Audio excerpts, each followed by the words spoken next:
Boa tarde. Estamos iniciando mais um programa Tribuna Livre aqui na TV Capital, Canal 5, Rede TV, o canal da família do Sul do Maranhão. Amigos telespectadores, eu irei conversar com o Jorge Furtado, que é membro do Conselho Municipal aqui da cidade de Imperatriz. O Conselho Municipal, ele preparou, junto com a sociedade civil organizada, o plano diretor da cidade. Nós iremos discutir sobre esse assunto e outros relacionados à política municipal, estadual e federal. Vamos também discutir sobre as questões das privatizações, aonde esse atual governo que aí está cheio de problemas para todos os lados. O país está quebrado. O país hoje já existe mais de 13 milhões de pessoas desempregadas. O mundo, através de pensamentos do povo brasileiro, eles estão observando que o Brasil está numa situação crítica. Em relação ao Rio de Janeiro, o Exército Brasileiro não está dando conta, não está coibindo a marginalidade. E a gente já está observando que também aqui no estado do Pará, a guerra também está travada entre polícia e marginais. O que acontece? Sobre esses e outros assuntos, eu irei conversar com o Furtado, que é uma grande liderança, é funcionário público da Eletronorte, e que nós iremos discutir esses assuntos relacionados às gestões. Furtado, você é membro do Conselho Municipal, certo, aqui da cidade de Imperatriz, sobre o plano diretor. Como é que está o plano diretor dessa cidade? Bom dia, boa tarde, Aloysio, boa tarde, telespectadores. É com satisfação que eu venho aqui, a seu convite, para a gente abordarmos esse tema de ampla importância, que é a questão da gestão da cidade, né? E, como um todo, o nosso Conselho Municipal da Cidade, que recentemente, né, aprovamos em conferência o plano diretor da cidade. A cidade ficar mais, de uma certa forma, ter uma diretriz, ter um ordenamento territorial, vamos dizer assim. E, em aprovando esse plano diretor, nós, através de uma conferência municipal da cidade, que fizemos, a conferência, na verdade, uma conferência específica para aprovar esse plano diretor, que ele foi precedeu de várias audiências públicas, 14 audiências públicas. Aí encaminhamos a aprovação para o prefeito, para a prefeitura, né? Para que a prefeitura fizesse seus ajustes e encaminhasse para a Câmara para fazer a sua aprovação, para se tornar um projeto de lei. O plano diretor é um projeto de lei que tem que ser obedecido, não só, tem que ser gerido pela prefeitura, né, como também ser acompanhado pela sociedade, a implantação dele. Certo? Então, hoje, nós temos esse plano diretor que recentemente foi aprovado pela Câmara Municipal. O que está acontecendo? Porque, segundo informações de alguns membros do Conselho, é que existe um artigo dentro do plano diretor que a Câmara de Vereadores mudou, inclusive rasgando até uma lei nacional sobre as proximidades onde você poderia construir em margens de rios, riachos, córregos e nascentes. Você tem como explicar essa situação? Como você bem sabe, o Conselho Municipal da Cidade, ele é regido por uma lei federal. E por uma lei federal que criou, no governo ainda em 2002, 2005, durante o governo Lula, que dizia, que colocava que as cidades teriam que ter o seu plano diretor para poder ter acesso a recursos federais, para poder fazer a gestão da cidade, principalmente no que se concerne à questão do ambiente territorial, né, das localizações de construção, de infraestrutura, etc. Saneamento básico, sim, principalmente. E, trabalhando com essa lei federal, foi se constituindo vários conselhos municipais que estavam solicitando nessa lei federal que todos os municípios acima de 20 mil habitantes teriam que ter um conselho municipal da cidade para poderem ter acesso a recursos da União para implementar esse plano diretor. Até porque é um plano da cidade, né? Exatamente. Então, dentro desse plano direito, dentro dessa lei federal, a gente fala muito assim uma coisa interessante que eu acho, quero reforçar, que às vezes os gestores municipais, estaduais ou federais erram menos quando eles consultam a população. Que quando eles compartilham com a demanda da sociedade e tem uma participação da população nesse processo. Porque essas conferências municipais da cidade, que a gente chama, Conferência Municipal da Cidade, Conferência Municipal do Estado, e tem a Conferência Nacional das Cidades. Vai finalizar lá para que haja uma política nacional para todos esses estados e municípios. Bem, então, em aprovando isso, nós, como tivemos ainda no início, quem iniciou ainda essa construção desse plano diretor, ainda no governo Jomar Fernandes, ele fez um projeto de construção desse plano diretor. E passou esse tempo todo lá construindo, não se conseguiu chegar a uma conclusão. Teve ainda uma minuta desse projeto, foi aprovado, e agora a gente, que já participa há um bom tempo desse Conselho Municipal da Cidade, como representante de uma entidade da sociedade civil, que é o Sindicato dos Humanitários, nós, como delegado, nos apresentamos como delegado para contribuir com propostas de construção desse plano diretor que ficou aí esse tempo todo, demandas judiciais, vai. E aí, na verdade, era uma revisão. Ficou aquela situação, se era a revisão do que tinha sido iniciado ou se era a construção do novo. Ficou nesse meio termo, mas, de uma certa forma, ele está aí. Depois de muitas vezes ele está aí. Ele está aí para nós acompanharmos a sua aprovação na Câmara e acompanhamos, apesar que o distanciamento da Câmara, que aqui quero fazer uma ressalva, nós do Conselho Municipal da Cidade não fomos demandados pela Câmara para sugerir ou para fazer audiências públicas para que pudesse adendar alguma coisa que ficou frágil nessa aprovação. E, a meu ver, nós tínhamos uma debilidade lá com relação à questão das áreas rurais e com relação à participação dos construtores da cidade. Eles tiveram uma participação pequena. E aí, na audiência pública, que seria para aprovação do plano diretor, encaminhado pela Prefeitura, teriam que ter a participação de uma ou duas audiências, no mínimo, para que nós possamos contribuir, ter uma contribuição da sociedade nesse processo final de aprovação do plano diretor.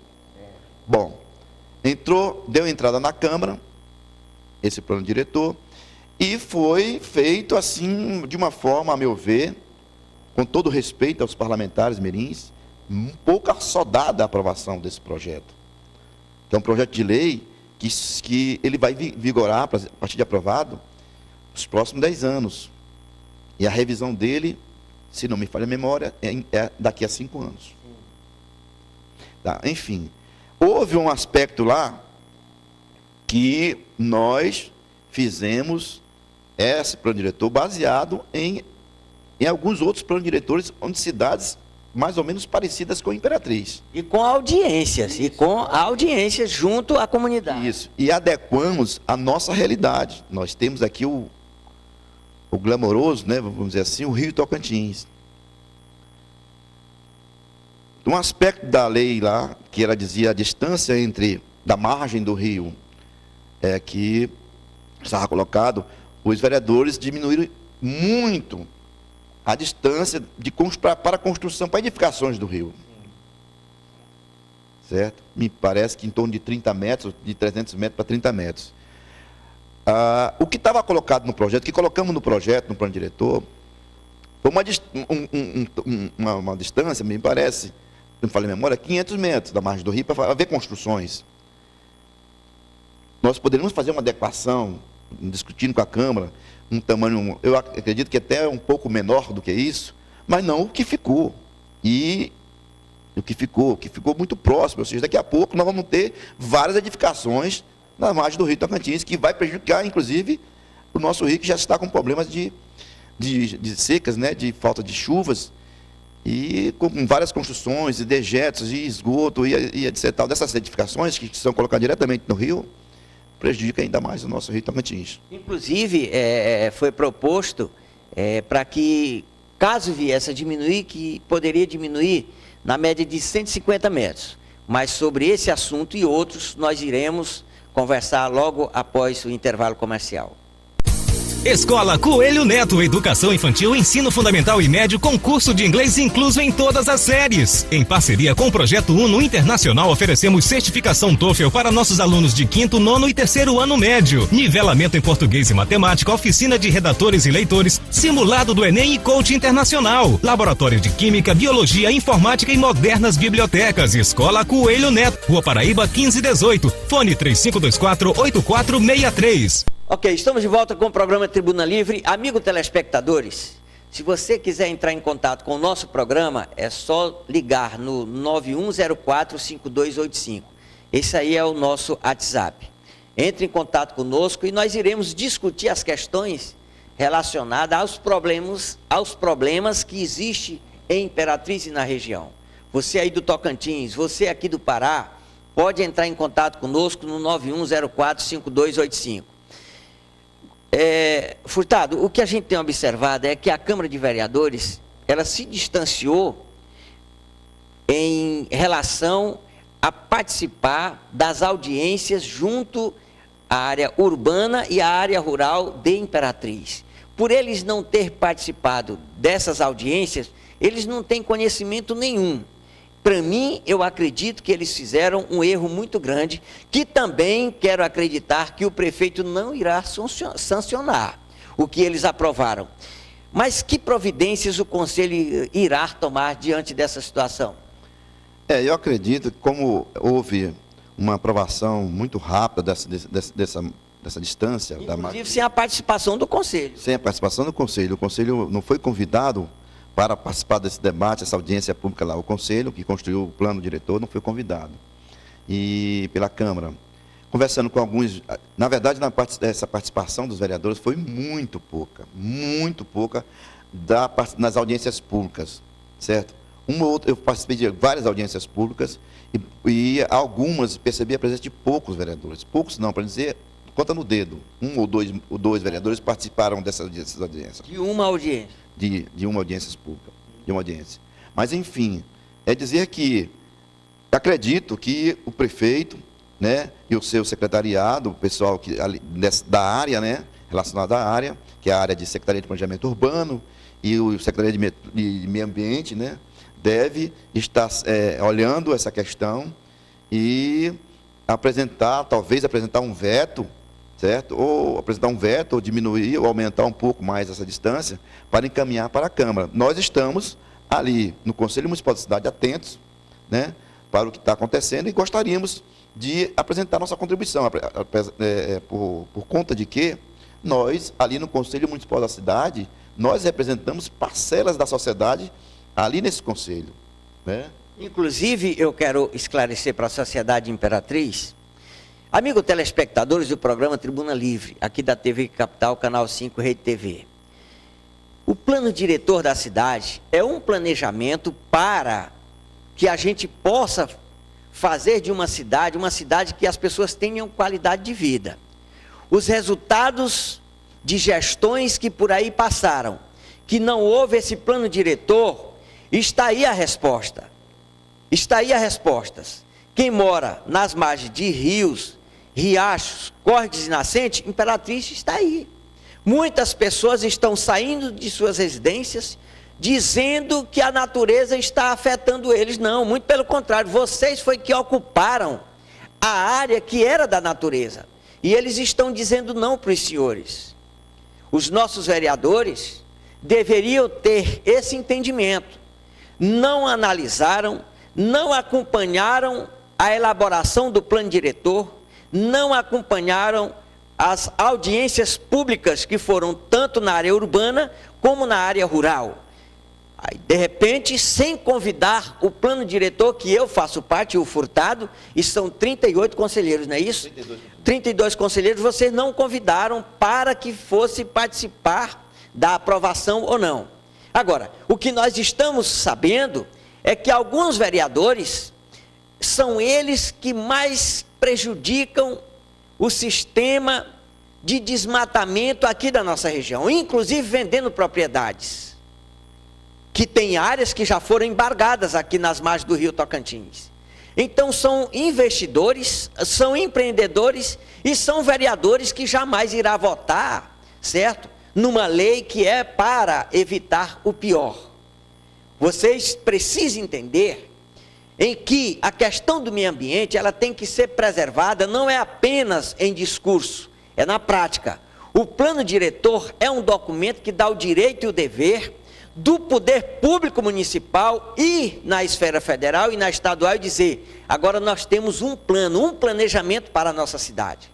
Agora vocês, vereadores, pegam e colocam nas margens do rio 30 metros. Ora, se aonde está com 500 metros, que é a lei federal, as pessoas estão avançando, estão ocupando e estão sendo agora arrastadas pelo rio Tocantins e pelos riachos e corpos, você bota para 30 metros. Que tipo de poder é esse? Que Câmara de Vereadores é essa? Que conhecimento é que vocês têm em relação à questão ambiental? Vocês não discutiram nem um dia, nem uma hora e nem um minuto a questão do plano diretor da cidade. Aí agora estão reclamando, estão cobrando do prefeito que as ruas estão alagadas, que suas casas estão derrubadas pela água. Aqui no Parque Anhanguera, o Riacho Cacau já está mandando muitas pessoas para ir embora, porque lá não é o habitat natural de quem construiu nas margens do Riacho Cacau. Vereadores, entendam uma coisa, para que vocês venham a tirar uma lei que foi discutida pela comunidade e pelos conselheiros e botar a lei de vocês, está aí a resposta. A cidade de Imperatriz não tem qualidade de vida, o plano diretor é preciso que quem representa o poder público tenha responsabilidade. Inclusive eu quero chamar a atenção do seu secretário Fidelis Uchoa. Venha aqui no nosso programa, Fidelis, e pelo menos tenha respeito pelo plano. São 32 membros e todas as reuniões você não comparece. Manda o seu substituto, que chega calado e sai calado e até agora não tem dado resposta para a sociedade. Mas está aí, a natureza está mandando as pessoas ir embora. E a culpa não é do plano diretor, de quem fez o plano diretor. A culpa é de quem está fazendo a gestão, que é a Câmara de Vereadores, o secretário de Urbanização e o governo municipal de Imperatriz. Mas sobre esse e outros assuntos, eu irei continuar conversando aqui com o Furtado. Furtado, já está sendo convocado o prefeito e o secretário para que realmente venha solucionar esse problema que é grave? Sim, nós estamos ali com várias demandas, porque, como vocês sabem, nós estamos ali lá no Conselho Municipal, no Concidades, né, que chamamos Concidades, Conselho Municipal da cidade de Imperatriz. Nós temos várias demandas da sociedade que chegam ali para nós tomar decisões. Na última reunião, nós fazemos as reuniões ordinárias, viu? Ordinárias, mensalmente, todas as terças-feiras. Se algum membro alguma pessoa da sociedade quiser participar, nossas reuniões são todas as primeiras terças-feiras do mês. Nós estamos ali organicamente funcionando, e quando não acontece a reunião ordinária, o seu presidente do conselho, que é o Fidelis Uchoa, que é o presidente do conselho, ele tem a prerrogativa de convocar reunião extraordinária para tratar das demandas que não foram tratadas, para encaminhar demandas que não foram tratadas. E essa é uma demanda muito importante. A demanda do plano diretor está na mão da prefeitura. Eles têm que encaminhar essa demanda para o Conselho Municipal, para dar uma olhada direitinho com relação a essa distância da margem do rio Tocantins. Certo? Então, esse plano diretor, ele foi feito a várias mãos. Inclusive, sem a participação dos gestores. Recentemente, eu tenho visto o doutor Jadilson, que é o promotor do meio ambiente, ele foi totalmente contra a aprovação do que os vereadores aprovaram. E ele está vindo a próxima semana. Ontem eu conversei com ele disse, a próxima semana eu estarei aí no programa Tribuna Livre para discutir sobre esse assunto. Furtado, nós sabemos que o poder público está distante, mas nós temos que provocar. A sociedade tem que provocar, porque se continuar da forma que está, Imperatriz vai ser ocupada 100% por água. Essa cidade, ela está uma catástrofe. Eu vejo bem aqui no Parque Alvorada e Parque Anhanguera essa situação. Nós precisamos reunir com o prefeito e dizer para ele que as coisas têm que ser tratadas com transparência. É isso que tem que ser feito. Após bem que você falou, nós vamos acompanhar, ser transparente no processo e dizer mais. Após a aprovação do plano diretor, nós, do Conselho Municipal da cidade, vamos constituir o Conselho Municipal do Plano Diretor. Isso. Viu, Aurélio? É porque nós vamos ter que acompanhar a implementação dele na prática. Então, nós temos que criar um Conselho Municipal do Plano Diretor. Tá? Nós temos o Conselho Municipal da cidade e isso vai ter que, nós temos que fazer uma construção, uma discussão, quando nós vamos estar acompanhando a implementação do plano diretor, porque o plano diretor, após aprovado na Câmara, ele vira lei e aí nós vamos participar da sua implementação na cidade. E ela tem que ser cumprida, a lei. Aí vamos estar com pessoas da sociedade, as entidades, o poder público representado nesse Conselho Municipal do Plano Diretor, especificamente para discutir a sua implementação na prática. Ok, eu estou conversando com o Furtado sobre o plano diretor de Imperatriz. Nós iremos para o nosso intervalo comercial e logo em seguida voltaremos falando agora sobre privatizações. Escola Coelho Neto, Educação Infantil, Ensino Fundamental e Médio, com curso de inglês incluso em todas as séries. Em parceria com o Projeto Uno Internacional, oferecemos certificação TOEFL para nossos alunos de 5º, 9º e 3º ano médio. Nivelamento em português e matemática, oficina de redatores e leitores, simulado do Enem e coach internacional. Laboratório de Química, Biologia, Informática e modernas bibliotecas. Escola Coelho Neto, Rua Paraíba 1518, fone 3524-8463. Ok, estamos de volta com o programa Tribuna Livre, aqui na TV Capital, Canal 5, Rede TV, o canal da família do Sul do Maranhão. Telefone para contato é no 9104-5285. Também é o nosso WhatsApp. Furtado, você sabe que as privatizações que vêm acontecendo ultimamente aqui no país, vêm de um governo que não é justo. É um governo que veio para dizimar os trabalhadores brasileiros. A Eletrobras, como é que está esse processo? É verdade, nós estamos aí com uma luta muito grande com relação à privatização, o processo de privatização da Eletrobras, que este governo tem encaminhado, a princípio queria encaminhar através de medida provisória, ou seja, de um decreto, medida provisória, decreto-lei, mas o presidente da Câmara colocou que não aceitaria discutir uma questão de tamanha importância através de medida provisória, então de decreto-lei. Tinha que ser um projeto de lei para poder ter discussão com a sociedade, etc. Enfim, esse projeto de lei foi apresentado, já teve umas 2 reuniões da Câmara, né, das 2 sessões da Câmara que foi instituída, vírgula, sim, porque ela foi instituída de uma forma totalmente assodada, certo? Que inclusive foi pedido uma questão de ordem pelo deputado, que falha a memória o nome dele, pediu uma questão de ordem porque a Câmara não estava instalando, certamente, estava ilegal a formação da comissão. Tá? As outras comissões que fazem parte do processo, Comissão de Constituição e Justiça, Comissão de Infraestrutura, alguns componentes dessas comissões tinham que estar presentes. Então, foi levantada a questão de ordem por não ter a presença desses parlamentares nessa comissão que instituiu o processo de discussão da privatização do setor elétrico, da Eletrobras.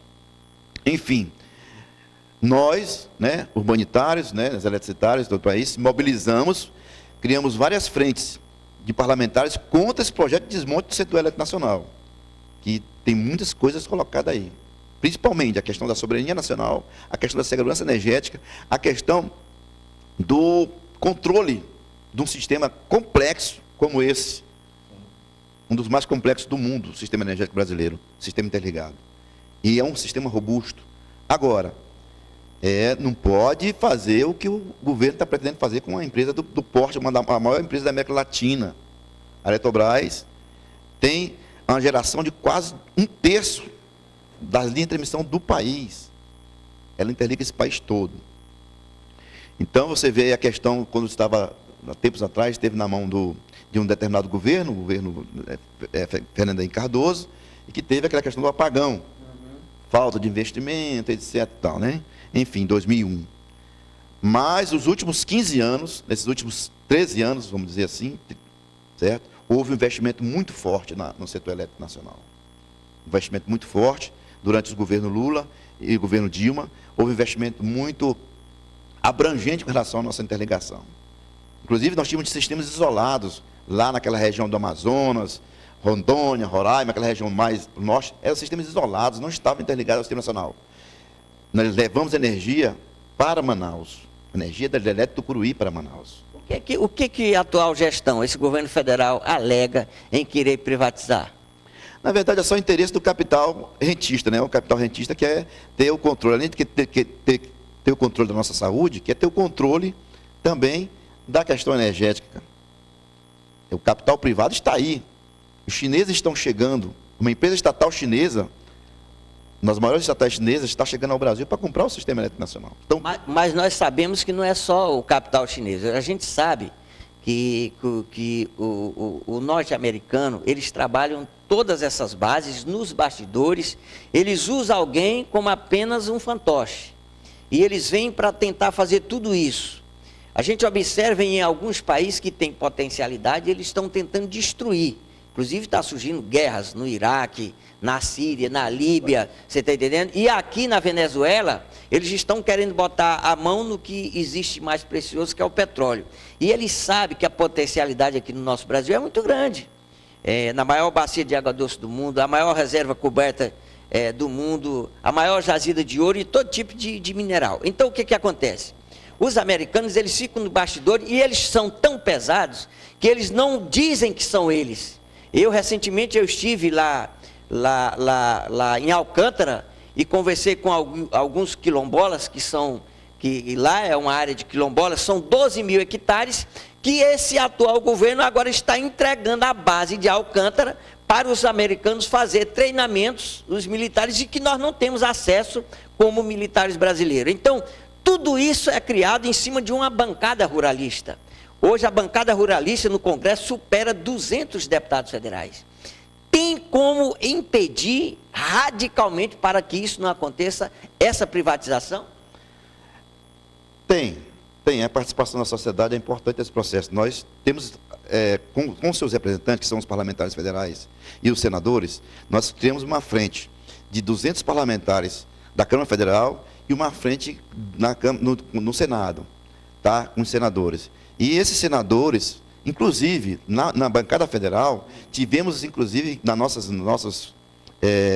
criação dessas frentes, representantes do governo, da base do governo, o vice-líder do governo. Vocês conseguiram convencer? Disse que o governo erra em fazer esse tipo de projeto. Mas foi um convencimento do trabalho de vocês? Trabalho nosso, nós fizemos várias listas de assinaturas, inclusive tem deputados aqui da região, tá, que se comprometeram a defender, ser contra a privatização, certo? Não vou aqui citar o nome, mas são deputados. Mas é bom citar, porque nós estamos dentro de uma campanha política e que nós temos muitos deputados do Maranhão que sempre foram contra os trabalhadores e a favor das privatizações. Você tem que falar. Nós tivemos alguns deputados aqui que nós conversamos, o deputado Zé Carlos na linha de frente, o deputado Zé Carlos está na linha de frente disso aqui no Maranhão. Ele, inclusive, era o líder dessa frente lá de parlamentares em defesa da Eletrobras. Tivemos também a participação do deputado Euclides Macedo também, se comprometeu em votar contra, né? Porque e votou? Ainda vai ser encaminhado para plenário. Mas ele está lutando. Está lutando. Ainda não foi encaminhado ainda para plenário, ainda vai a plenário, certo? Mas ainda não foi para plenário, nós está ainda nas comissões. E o deputado Euclides Macedo, o Everton Rocha também tem sido um lutador, o deputado Everton Rocha. Tem sido um lutador lá na frente, né? Que ele é líder da minoria hoje, dos deputados de oposição, sua líder, né? Então, ele tem feito também uma defesa muito forte dessa questão. Até porque o povo sabe os benefícios que traz a energia elétrica. Só o programa Luz para Todos, nós conseguimos levar energia para 12 milhões de pessoas. Foi um avanço muito grande. Certo? 12 milhões de famílias. E aqui o Maranhão, que é um estado tem uma rural, 60% é rural. Então, levamos energia para essas cidades todas desse estado do Maranhão. Então, eles sabem que isso, entregar esse Luz para Todos, um programa belíssimo, um dos maiores programas de universalização de energia do mundo, certo? E copiado, inclusive, outros países que quiseram copiar esse programa, que gera emprego e gera renda também, que a partir do momento que você não tem energia na sua casa, chegou energia na sua área, você vai comprar uma geladeira, você já vai comprar um fogão, vai comprar um televisor, uma televisão. Então, você gera, a economia gera. Então é muito importante que isso não entre para a mão da iniciativa privada. Por quê? É uma questão de segurança nacional. O presidente Temer chegou a comentar que disse que o Moreira Franco já está indo assumir o Ministério de Minas e Energia. Isso é ruim. O ministro Moreira Franco, que está sendo agora levado para, acho que até para garantir o foro, né, dele ficar como... Já deveria estar, era preso. Se saísse, talvez já ia, né? Ele é preocupante, porque ele trabalhava com uma área, que era uma área de parceria público-privada. E esse governo está sendo entendido como um governo integrista, ou seja, é um crime de lesa pátria. Você vender patrimônios nacionais a preços irrisórios é o fim. É um crime de lesa pátria. Porque uma empresa como a Eletrobras, que vale 400 bilhões de reais, ser vendida por 12 bilhões, é um crime de lesa pátria. Furtado, eu quero agradecer a sua participação no nosso programa. Irei lhe trazer novamente aqui, porque esse tema tem que ser discutido. Se pudesse diariamente, a gente iria discutir. Fique à vontade para as suas colocações finais.